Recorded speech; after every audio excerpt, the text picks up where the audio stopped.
इब्तिदाए रब जलील के बाबरकत नाम से जो दिलों के भेद खूब जानता है, सामईन और नाजरीन को मोहम्मद आमिर हजूर का सलाम कबूल हो। दोस्तान गिरामी कदर, एक शानदार वाक़या इस्लाह मुआशरा के हवाले से। हज़रत मूसा कलीमुल्लाह एक दफ़ा बीमार हो गए ना, तो उनके पेट में दर्द पड़ गया। हज़रत मूसा कलीमुल्लाह बारगाह खुदाबंदी में अर्ज़ करते हैं, चूँकि कलीमुल्लाह थे, गुफ्तगू की अल्लाह पाक के साथ, या अल्लाह मेरे पेट में बड़ा दर्द है। अल्लाह पाक ने फरमाया, मूसा चावल पका के, चावल बना के खा, तेरा पेट दर्द ख़त्म हो जाएगा। अब हज़रत मूसा कलीमुल्लाह ने जनाब चावल बनाए, चावल पकाए, खाए। खाने के बाद इंतज़ार किया कि हज़म हो जाए। हज़म भी हो गया, लेकिन पेट का दर्द ख़त्म ना हुआ। दोबारा बारगाह खुदाबंदी में इल्तिजा करते हैं, अल्लाह मेरा दर्द तो बढ़ गया है, दर्द ख़त्म तो नहीं हुआ। अल्लाह पाक ने फरमाया, मूसा फिर चावल पका के खा। अब हज़रत मूसा कलीमुल्लाह ने दोबारा चावल बनाए, चावल पकाए, खाए। काफ़ी देर इंतज़ार किया, दर्द मज़ीद बढ़ गया।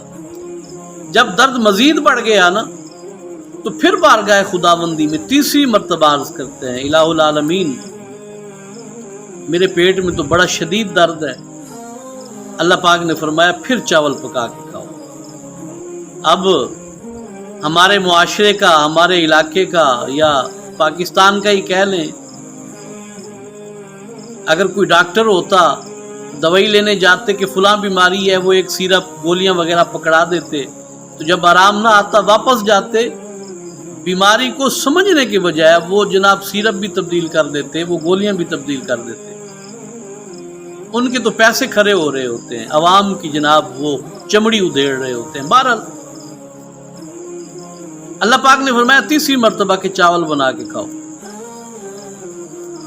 हज़रत मूसा कलीमुल्लाह, अल्लाह का हुक्म था जनाब, फिर चावल बनाए, चावल पकाए, खाए। काफ़ी देर इंतज़ार किया, पेट का दर्द बढ़ गया, मज़ीद आराम ना आया। अब चौथी मरतबा अर्ज़ करते हैं, अल्लाह 3 मरतबा तेरे हुक्म पे अमल किया, दर्द ख़त्म तो नहीं हो रहा, क्या वजह है? अल्लाह पाक ने फरमाया, अच्छा तेरा दर्द ख़त्म नहीं हुआ, इस तरह कर कि तेरे इलाके का फलां जो तबीब है, जो हकीम है, उसके पास चला जा, उसे जाके अपनी तबीयत के बारे में बतला। अल्लाह पाक का हुक्म सुनने के बाद जनाब हज़रत मूसा कलीमुल्लाह अल्लाह पाक के बतलाए हुए उस तबीब के पास गए और उस तबीब को जाके कहते हैं कि जनाब मेरे पेट में बड़ा शदीद दर्द हो रहा है, तो मुझे कोई दवाई दीजिए। हैरत की इंतहा न रही जनाब हज़रत मूसा कलीमुल्लाह की कि जब पेट दर्द की ये बीमारी, ये कैफियत सुनी ना उस तबीब ने, तो उसने हज़रत मूसा कलीमुल्लाह से ये कहा कि हज़रत आप जाइए और जाके चावल पका के, चावल बना के खाइए, आपको आराम आ जाएगा। फौरन वापस पलट आए, चावल बनाए, पकाए, खाए, और जो ही चावल खाए ना, फौरन पेट दर्द ख़त्म हो गया। जैसे ही पेट का दर्द ख़त्म हुआ, अल्लाह रब्बुल आलमीन की बारगाह में अर्ज़ करते हैं, इलाहुल आलमीन पेट में दर्द था, पहले तेरी बारगाह में अर्ज़ की, 1 मरतबा नहीं, 2 मरतबा नहीं, 3 मरतबा आपने हुक्म किया चावल खाओ, और मैंने चावल खाए, लेकिन पेट का दर्द ख़त्म नहीं हुआ। या अल्लाह तेरे कहने से ख़त्म नहीं हुआ, लेकिन जब वही काम एक इंसान ने, काम से तबीब ने करने के लिए कहा, तो मेरे पेट का दर्द जो है वो ख़त्म हो गया। इसकी वजह समझ नहीं आई। अल्लाह पाक ने फरमाया कि ए मूसा, तेरे पेट के दर्द का इलाज इन्हीं चावलों में ही था, तूने चावल खाने थे और तुझे आराम आना था। या अल्लाह फिर उस तबीब के कहे से मुझे आराम क्यों आया, आपके कहने पे क्यों नहीं आया? अल्लाह पाक ने फरमाया, जब मैंने तुझे पहली दफ़ा कहा कि चावल खाओ, तो मैंने खुद तुझे शिफा अता ही नहीं की। दूसरी मरतबा कहा चावल खाओ, मैंने तुझे शिफा दी ही नहीं। तीसरी मरतबा भी कहा कि चावल खाओ, तो फिर भी मैंने तुझे शिफा दी ही नहीं।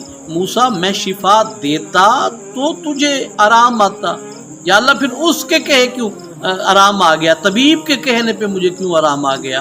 अल्लाह पाक ने फरमाया, क्योंकि جب تجھے طبیب نے کہا تو میں نے تجھے شفا عطا کر دی، اس لیے جو تجھے جناب آرام آ گیا، تجھے شفا مل گئی۔ حضرت موسیٰ کہتے ہیں یا اللہ میں ابھی بھی نہیں سمجھ سکا کہ اس میں تیری حکمت کیا ہے اور تیرا پیغام کیا ہے۔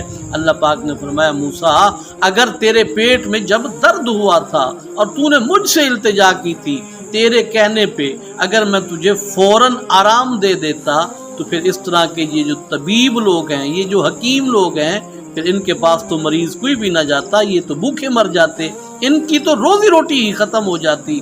پیارے دوستو، حضرت موسیٰ کلیم اللہ نے جب اللہ پاک کا یہ پیغام سنا تو وہ حیران رہ گئے، اور اس واقعے کو پڑھنے کے بعد حیران میں بھی رہ گیا کہ آج ہم سارا دن روٹی روزی کے پیچھے بھاگتے ہیں، ہے یہ بھی کر لو وہ بھی کر لو، یہ بھی کر لو وہ بھی کر لو، اور انہی چکروں میں، روزی کمانے کے چکروں میں ہم کرتے کیا ہیں کہ ہم جناب ظہر کی نماز بھی چھوڑ دیتے ہیں، عصر کی نماز بھی چھوڑ دیتے ہیں، مغرب کی نماز بھی، عشاء کی نماز بھی، اور پھر کئی دن تک لگاتار ہم مسلسل بیزی رہتے ہیں، اور اسی چکروں میں اللہ پاک کو ہم سجدہ کرنا ہی بھول جاتے ہیں۔ اور اللہ پاک کیا بتا رہے ہیں اس واقعے کے ذریعے کہ تم روزی کے چکروں میں پڑ کے سارا دن خوار ہوئے پھرتے ہو اور اس دوران میری نمازیں چھوڑ دیتے ہو۔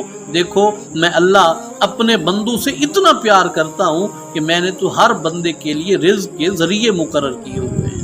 قرآن پاک میں فرمایا وَمَا مِن دَابَّةٍ فِي الْأَرْضِ إِلَّا عَلَى اللَّهِ رِزْقُهَا وَيَعْلَمُ مُسْتَقَرَّهَا وَمُسْتَوْدَعَهَا۔ اللہ پاک فرماتے ہیں کہ کوئی بھی جاندار ایسا نہیں کہ جسے رزق دینے کی ذمہ داری میں نے نہ لے رکھی ہو۔ تو پیارے دوستو، اللہ رب العالمین کی بارگاہ اقدس میں دعا ہے کہ اللہ رب العالمین ہمیں رزق حلال کو کمانے کی توفیق عطا فرمائے، اور اس دوران جب ہم رزق کمانے کے لیے باہر نکلے ہوئے ہوتے ہیں تو اس دوران ہمیں اللہ پاک یہ توفیق دے کہ ہم دنیا کے چکروں میں پڑ کے اللہ پاک کی عبادت سے منہ نہ موڑیں، کیونکہ حدیث مبارکہ ہے مصطفیٰ کریم صلی اللہ علیہ وسلم ارشاد فرماتے ہیں کہ جب کوئی انسان